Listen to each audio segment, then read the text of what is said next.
Welcome to In the Word, a study of the International Bible School lesson. Join us as we learn from area professors and teachers as they bring you their thoughts and knowledge of the study of the Sunday School lesson for today. Now, here is today's program.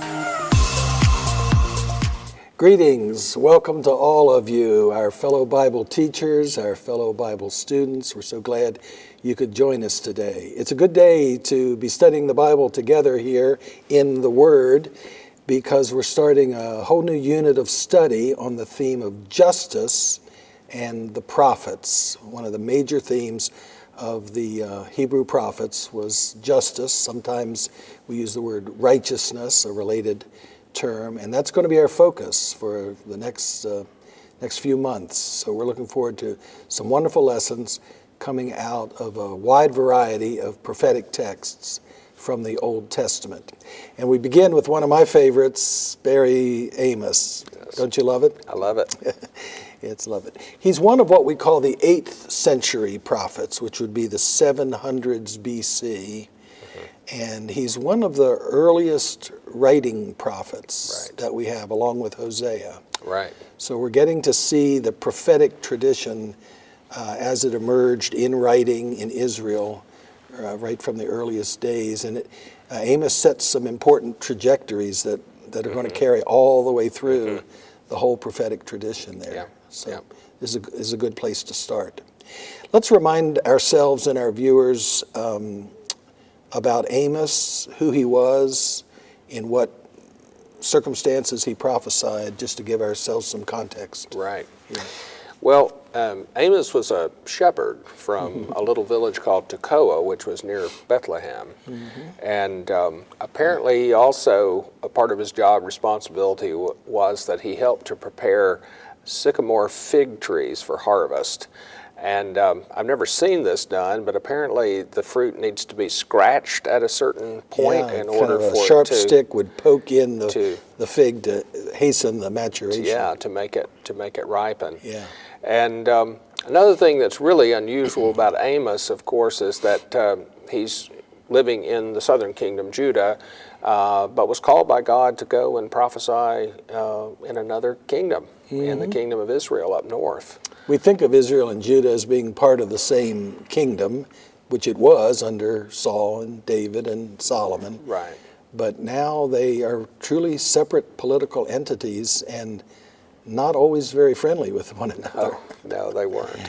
Yeah. So is the suggestion then, if he has to moonlight as a fig poker and a fig picker on top of his shepherding duties, that he probably was in the peasant class or among the poorer farmers? I would think so. He's not a wealthy landowner No. with lots of employees.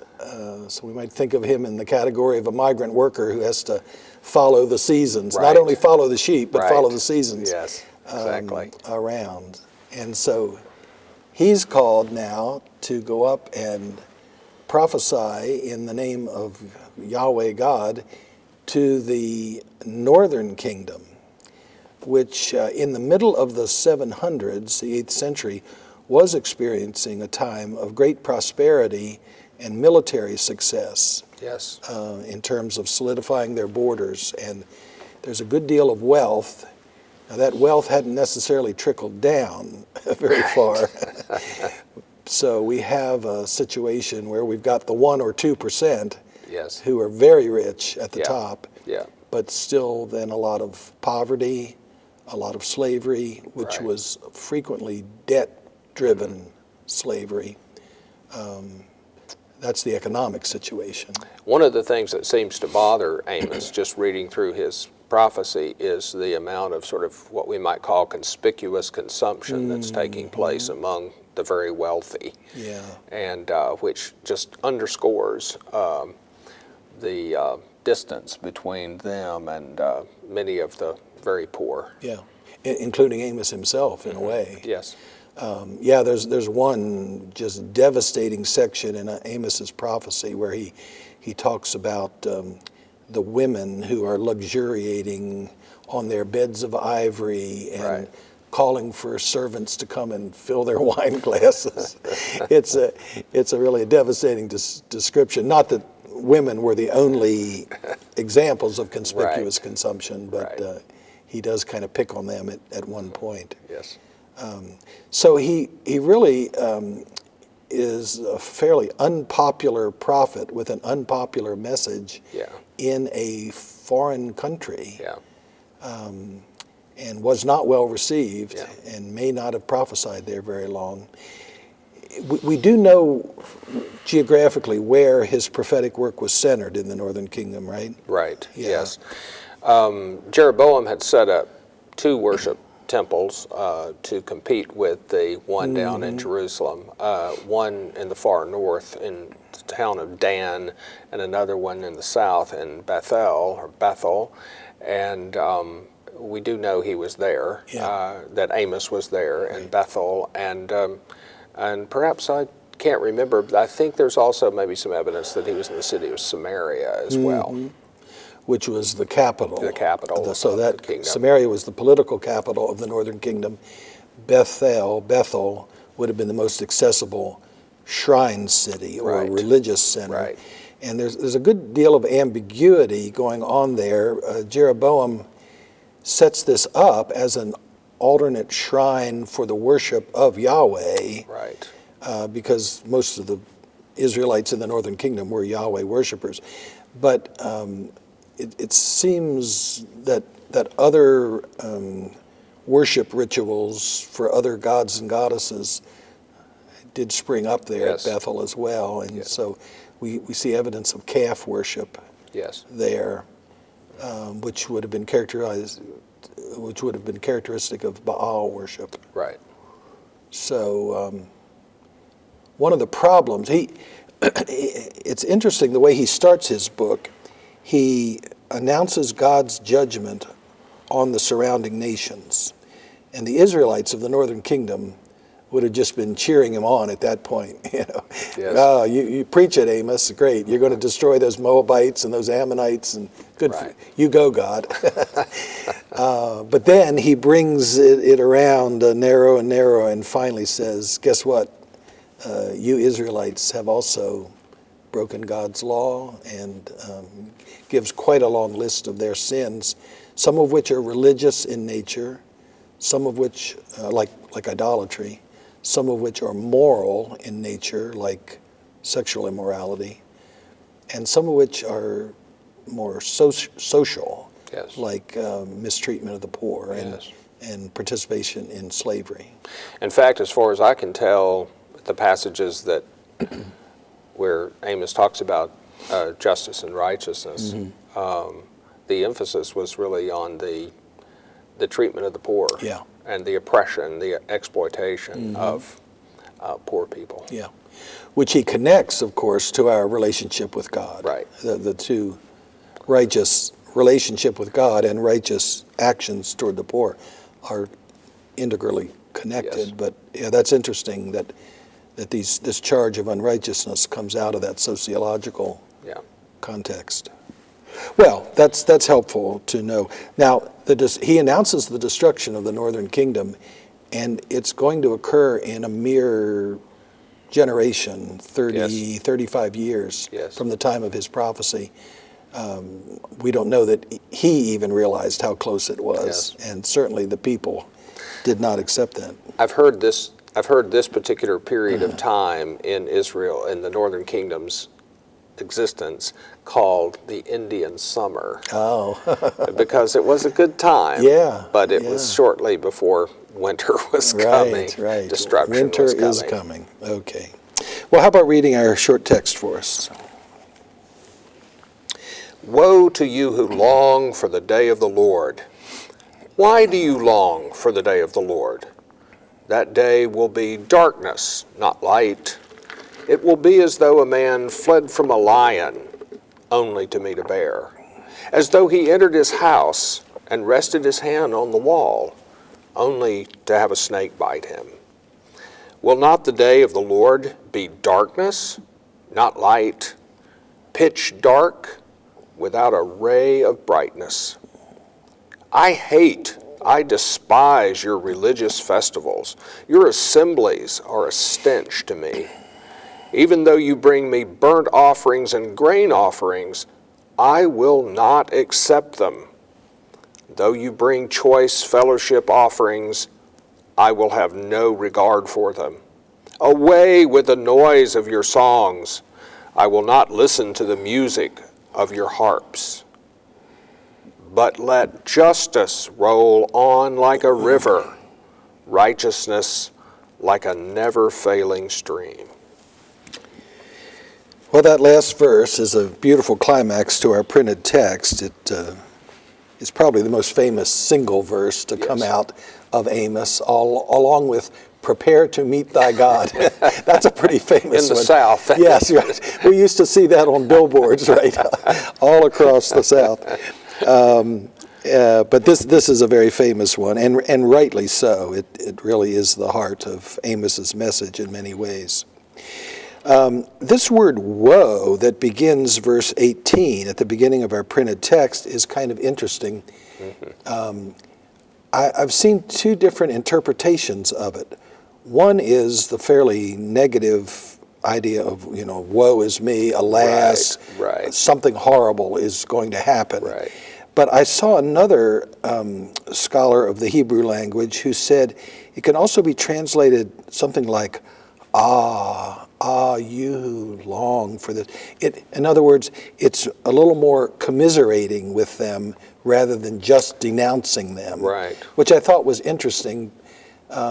Amos surely is announcing judgment and coming destruction on Israel, but he wouldn't have done it without any empathy or sympathy. I mean, these are his fellow Israelites, fellow worshipers of Yahweh. So I was just interested in that idea that it could be a statement of commiseration. You who long. In my reading, I came across one scholar, James Roberts, who wrote a commentary on Amos. No, I think this was his commentary on Habakkuk, but he was discussing this word woe. And he suggested that it's almost like getting somebody's attention, saying, hey, you who long for the day of the Lord. Now, I'm not a Hebrew scholar, so I can't really comment on that. That's fascinating. But that's an interesting, I thought that was an interesting Clearly comment. the word then is multi-layered. Yes. And it could have a number of those. Jesus uses a comparable word when he's talking to the Pharisees on many occasions, and there it's pretty clearly a warning. Yes. I don't think there's much commiseration or empathy there, but maybe there is here, or this attention getting. The word long is a very strong word. It can be translated covet or lust or be greedy for. So you get the idea, watch out now, you who are just kind of drooling over the coming of the day of the Lord. Yes. Well, we need to pause for a little while here and talk about Day of the Lord for two reasons. One, we want to know what ancient Israelites understood by that phrase. And two, it's complicated by the fact that Christians continue to use that phrase, but in a very different way. Yes. Yeah, exactly. So why don't you start us off our conversation about Day of the Lord? I guess the place to begin would be to say that in the prophets, when they talk about the day of the Lord, they appear to be talking about a climactic day within history, not one that will bring all of history to a close. And this is the earliest reference to the day of the Lord in the Old Testament. And you can tell that it's already a fixed belief. And the people in the Northern Kingdom are looking forward to the day of the Lord. When you look at how the day of the Lord is mentioned in some of the other prophets, like in Ezekiel or Joel or Zephaniah, you get this picture of it being a day when the Lord is going to arise as a righteous warrior, and he is going to lead the fight against his enemies. And of course, normally, Israel understood God's enemies as their enemies. And so this would, probably for most ancient Israelites, the day of the Lord was a good thing for them, bad news for their enemies. Right. And of course, the interesting thing is that Amos turns it on its head. Oh, here. yeah. And that's why those first 2 chapters are so important as a background to this teaching. Yes. Because all the denunciations of the surrounding nations were of their enemy peoples, Yes. the people that they just were in near constant warfare with, tribal warfare, if not national warfare, Right. with all the surrounding nations, Philistines, Edomites, Moabites, Ammonites, Canaanites, you name it. So the day of the Lord is a day of victory that they are just coveting, they're lusting after, a day of victory over their enemies. Now you said this is a day within history, unlike the notion of it being the climax or the wrapping up of human history. That is more the way that Christians use the phrase today. Yes. Yeah. So we tend to associate the phrase with final judgment upon all, including the nations. And it's often connected with the second coming of Jesus. Exactly. But none of those ideas would have been in Amos's mind or the ancient Israelites' mind. Right. So we're not commenting on the legitimacy of that in the Christian context. Right. We're just saying Right.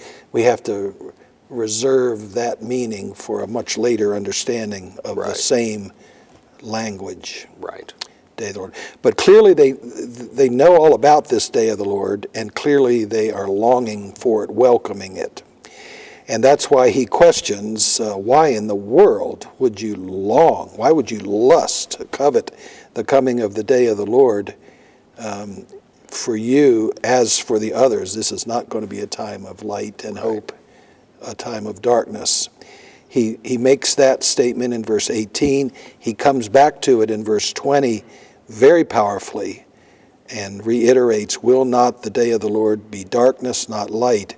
And then, as if to drive that home, pitch dark or very dark is what the Hebrew says, not one ray of brightness. There's just no glimmer of hope there.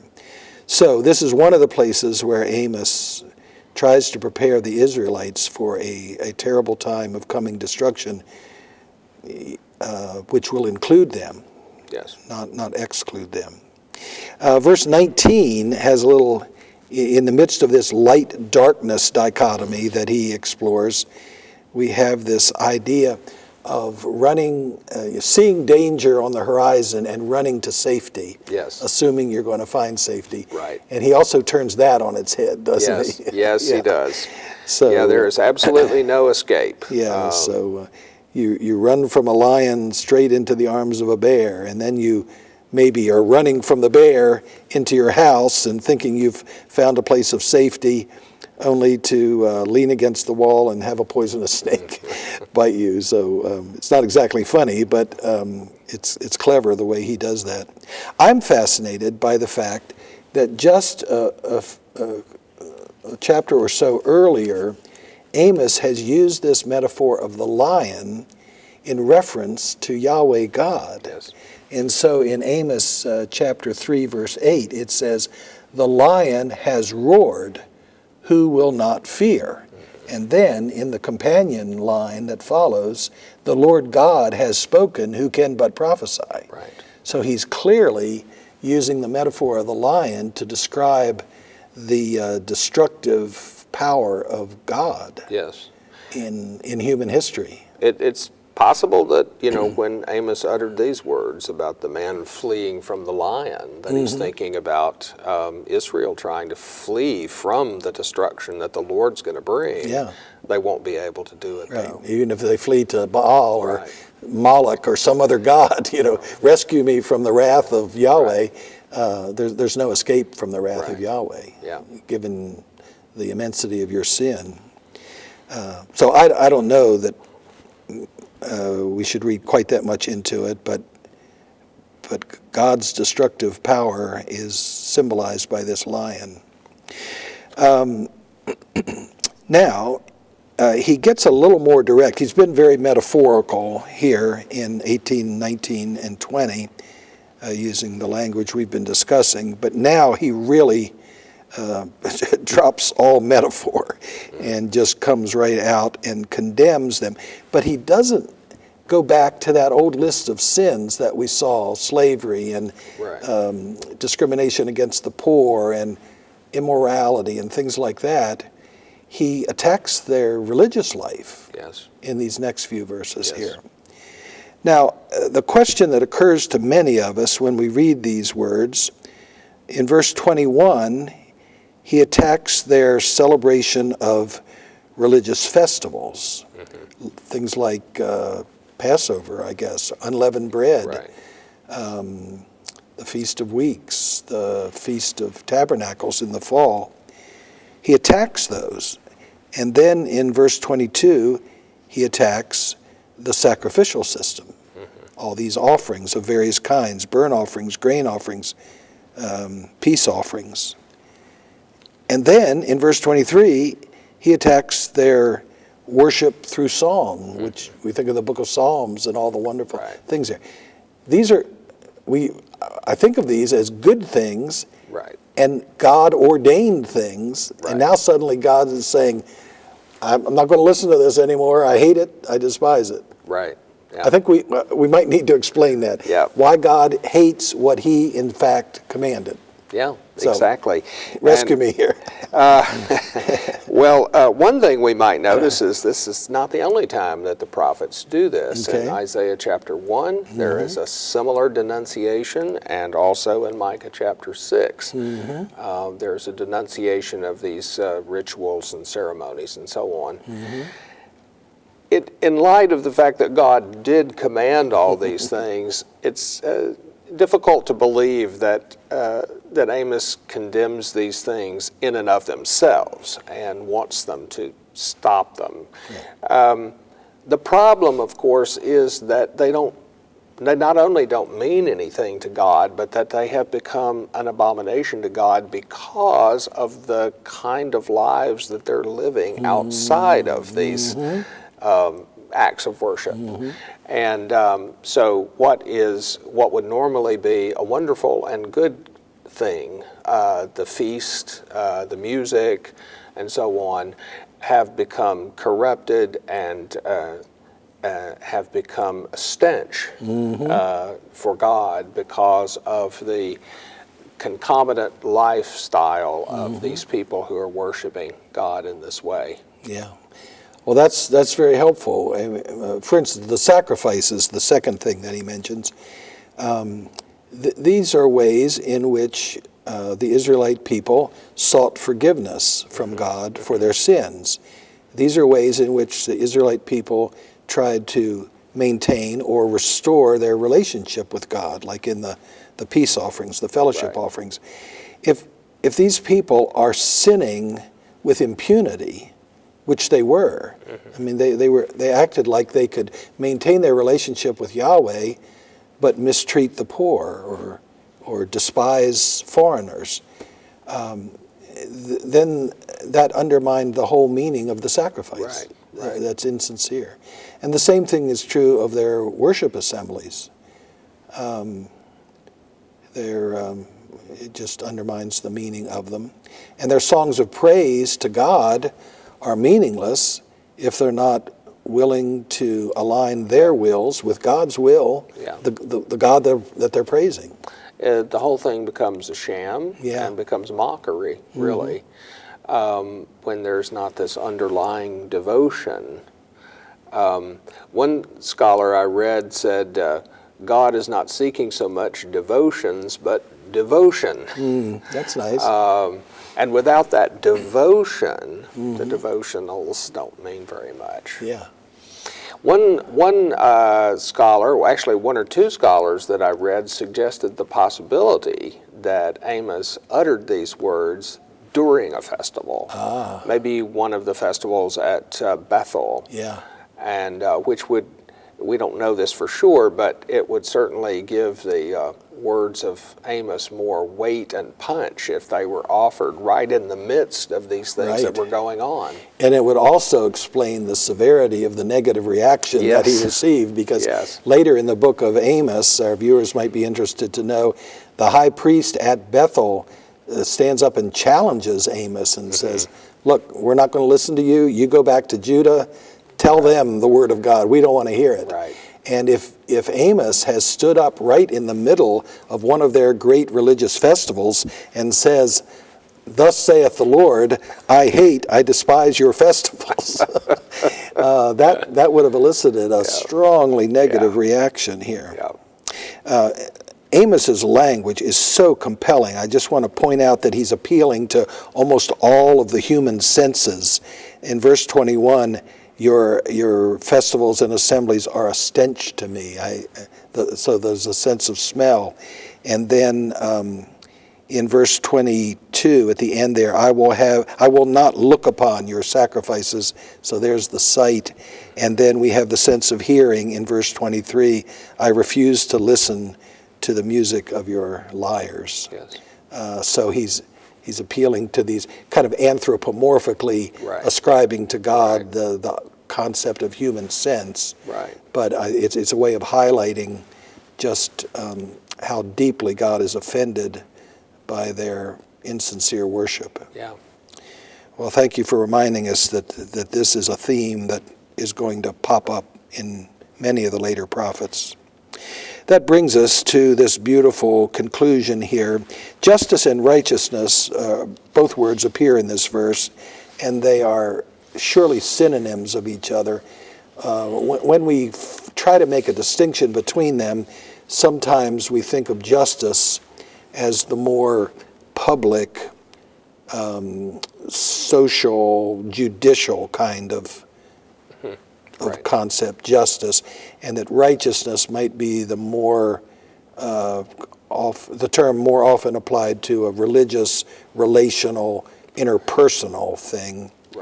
But the two terms overlap, and if we remember the phenomenon of Hebrew parallelism, we don't have to force ourselves into thinking, okay, now how is righteousness different from justice?